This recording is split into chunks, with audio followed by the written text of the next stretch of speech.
السلام علیکم، میں ہوں خالد سعید اور آپ دیکھ رہے ہیں میرا چینل ربات ٹی وی۔ ناظرین کرام، اسلام میں ویسے تو بہت ساری عظیم شخصیات پیدا ہوئیں، لیکن چند ایک نام ایسے ہیں جو آسمان دنیا پر ہمیشہ چمکتے رہیں گے۔ ان میں سے ایک نام سیدنا علی المرتضیٰ شیر-e-خدا کرم اللہ وجہہ الکریم کا ہے۔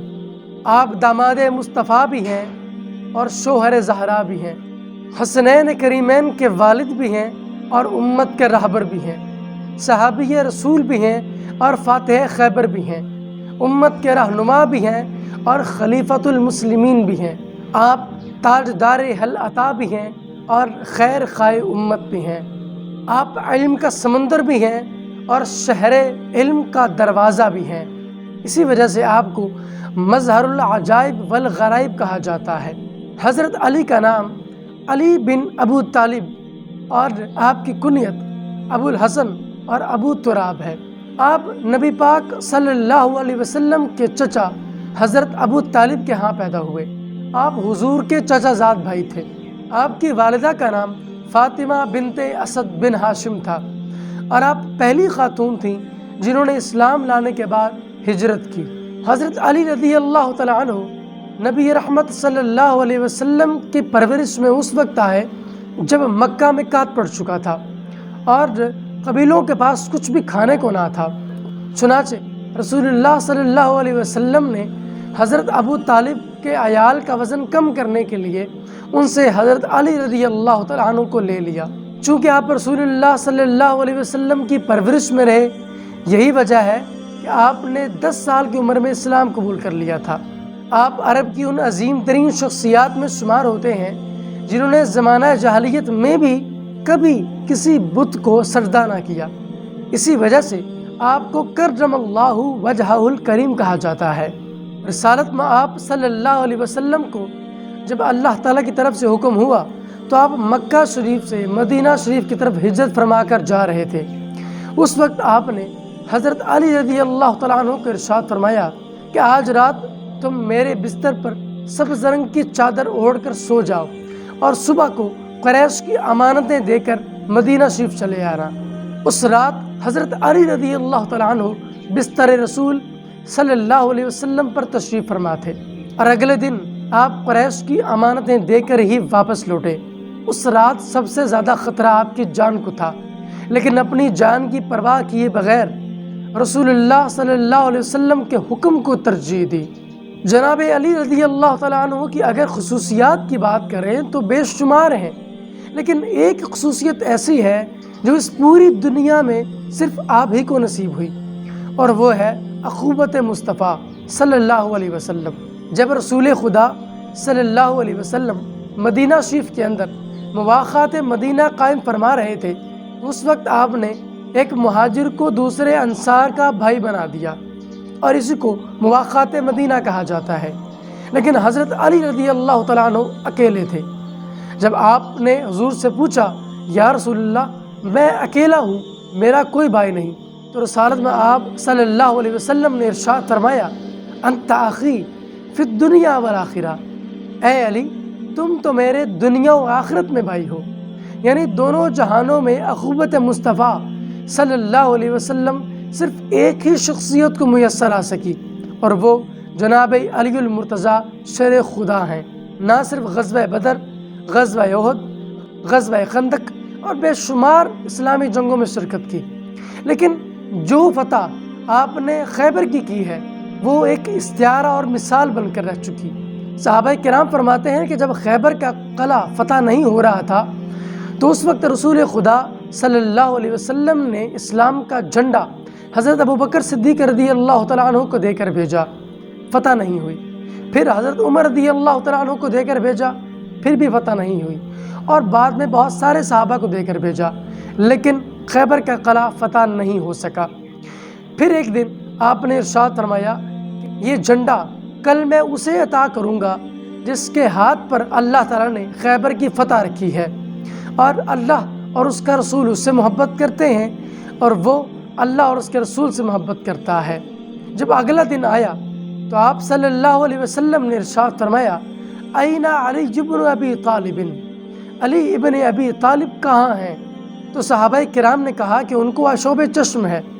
آپ نے ان کو بلایا، ان کی آنکھوں پر لعاب دہن لگایا، جس کی وجہ سے آپ کی آنکھیں ٹھیک ہو گئیں، اور پھر آپ نے خیبر کا قلعہ فتح فرمایا۔ حضرت جابر بن عبداللہ الانصاری رضی اللہ تعالیٰ عنہ فرماتے ہیں کہ اس روز حضرت علی رضی اللہ تعالیٰ عنہ نے خیبر کا دروازہ اپنی پیٹھ پر اٹھا لیا اور مسلمان اس پر چڑھ کر خیبر کے اندر داخل ہوئے تھے۔ ناظرین کرام، حضرت علی رضی اللہ تعالیٰ عنہ علم نحو کے موجد بھی ہیں۔ علماء فرماتے ہیں کہ ایک دن آپ نے ایک شخص کو عربی زبان کے قواعد کے خلاف گفتگو کرتے ہوئے سنا، تو آپ نے اپنے شاگرد کو ارشاد فرمایا، جن کا نام ابو الاسود دہلوی تھا، کہ اے ابو الاسود، آپ کل چند قوانین مرتب کر کے لائیے گا جو علم نحو پر مشتمل ہوں گے۔ چنانچہ اگلے دن حضرت ابو الاسود دہلوی چند قوانین مرتب کر کے لائے، جس میں نحو کی تعریف، کلمے کی تعریف، اسم فعل حرف کی تعریف تھی۔ اس میں آپ نے مزید اضافہ فرمایا اور اس سلسلے کو آگے بڑھانے کا حکم ارشاد فرمایا۔ یہی وجہ ہے کہ آپ کو علم نحو کا بانی کہا جاتا ہے۔ حضرت سلمہ رضی اللہ تعالیٰ عنہ فرماتی ہیں کہ نبی پاک صلی اللہ علیہ وسلم نے ارشاد فرمایا، من سب علی فقد سبنی، یعنی جس نے علی کو برا بھلا کہا اس نے مجھے برا بھلا کہا۔ من احب علی فقد احبنی، جس نے علی سے محبت رکھی اس نے مجھ سے محبت رکھی۔ ومن احبنی فقد احب اللہ، اور جس نے مجھ سے محبت رکھی تحقیق اس نے اللہ سے محبت رکھی۔ ومن ابغض علی فقد ابغضنی ومن ابغضنی فقد ابغض اللہ، یعنی جس نے علی سے دشمنی رکھی اس نے مجھ سے دشمنی رکھی، اور جس نے مجھ سے دشمنی رکھی تحقیق اس نے خدا سے دشمنی رکھی۔ حضرت ابو طفیل رضی اللہ تعالیٰ عنہ سے روایت ہے کہ ایک دن حضرت علی رضی اللہ تعالیٰ عنہ ایک کھلے میدان میں تشریف لے گئے۔ وہاں پر بہت سارے مسلمان بھی موجود تھے۔ آپ نے وہاں پر کھڑے ہو کر ارشاد فرمایا کہ اے لوگو، میں تمہیں اللہ کی قسم دے کر کہتا ہوں کہ یوم غدیر کے موقع پر حضور رحمت صلی اللہ علیہ وسلم نے میرے متعلق کیا ارشاد فرمایا تھا۔ تو اس مجمع سے 30,000 لوگ کھڑے ہوئے اور ان سب لوگوں نے کہا، حضور نے آپ کے متعلق ارشاد فرمایا تھا، من کنت مولاہ فہذا علی مولاہ، یعنی جس کا میں مولا ہوں اس کے علی مولا ہیں۔ ناظرین کرام، حضرت علی رضی اللہ تعالیٰ عنہ کی ویسے تو بے شمار خصوصیات ہیں، لیکن آپ کے فیصلے ایک ایسی الگ خصوصیت ہے آپ کی جو آپ کو تمام صحابہ کرام میں اور بلکہ تمام عرب میں ممتاز کر دیتی ہے۔ نہ صرف مسلمان بلکہ یہودی عیسائی بھی آپ سے فیصلہ کروانے کے لیے آتے تھے۔ آپ بہت لاجیکل پرسنالٹی کے مالک تھے۔ یہی وجہ ہے کہ حضرت عمر رضی اللہ تعالیٰ عنہ نے آپ کو اپنا مشیر خاص رکھا تھا۔ آپ کی شہادت کا واقعہ کچھ یوں ہے کہ آپ 17 رمضان المبارک کو الصبح بیدار ہوئے، اور یہ واقعہ 40 ہجری کا ہے۔ آپ نے اٹھتے ہی اپنے بڑے بیٹے حضرت امام حسن رضی اللہ تعالیٰ عنہ کو فرمایا کہ بیٹا، میں نے رات کو خواب میں نبی پاک صلی اللہ علیہ وسلم کی زیارت کی ہے، تو میں نے بارگاہ رسالت میں عرض کی، آپ کی امت نے میرے ساتھ کج روی اختیار کی ہے۔ تو حضور پاک صلی اللہ علیہ وسلم نے ارشاد فرمایا، اے علی، تم ظالموں کے لیے دعا کرو۔ تو میں نے ان کے لیے دعا کی کہ اے مالک کائنات، مجھے ان لوگوں میں سے بہتر لوگوں میں لے جا، اور میرے بعد ان لوگوں پر ایسا شخص مسلط کر جو بہت برا ہو۔ حضرت علی فرماتے ہیں کہ ابھی یہ دعا ختم ہی ہوئی تھی کہ مؤذن نے اذان دی۔ جب آپ مسجد میں پہنچے تو نماز کی ادائیگی کے لیے جب آپ مسجد میں کھڑے تھے، تب ابن ملجم نامی شخص آگے بڑھا اور اس نے آپ پر خنجر کے ذریعے وار کیا، اور وہ وار اتنا سخت تھا کہ آپ کے سر کا حصہ آدھا کٹ چکا تھا، اور وہ جو خنجر تھا وہ دماغ کے قریب چلا گیا تھا۔ خنجر لگتے ہی آپ نے کہا، فزتو برب الکعبہ، رب کعبہ کی قسم میں کامیاب ہو گیا۔